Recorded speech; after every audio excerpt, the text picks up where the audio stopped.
ជំរាបសួរពុកម៉ែបងប្អូនទាំងអស់គ្នាថ្ងៃនេះនាងខ្ញុំនឹងធ្វើវីដេអូជូនពុកម៉ែបងប្អូនទាំងអស់គ្នាអំពីរបៀបកន្លុកផ្លែមាក់ប្រាងនិងអំបិលម្ទេសឲ្យមានរសជាតិឆ្ងាញ់នេះគឺជាផ្លែមាក់ប្រាងបងប្អូនទាំងអស់គ្នាគឺទៅផ្សារទៅឃើញល្អពេកក៏សម្រេចចិត្តថាយកមាក់ប្រាងហ្នឹងមកកន្លុកជាមួយអំបិលម្ទេសទៅចាដូចបងប្អូននឹងស្ដាប់ថារដូវនេះគឺសម្បូរមែនទែនផ្លែមាក់ប្រាងចាបន្ទាប់មកខ្ញុំបានបេះផ្លែមាក់ប្រាងពីតងលាងទឹកឲ្យបានស្អាតបន្ទាប់មកខ្ញុំយកផ្លែមាក់ប្រាងហ្នឹងទៅឆូតឈ្នួតបែបនេះដូចទៅនឹងផ្លែបំពេញរាជណាបងប្អូនអរគ្នាបន្ទាប់ពីឆូតហើយយើងយកផ្លែមាក់ប្រាងហ្នឹងទៅកន្លុកជាមួយអំបិលម្ទេស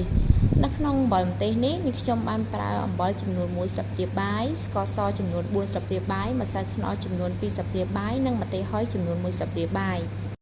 ផ្លែមាក់ប្រាងនេះមានទម្ងន់ចំនួន1គីឡូ2ខាំ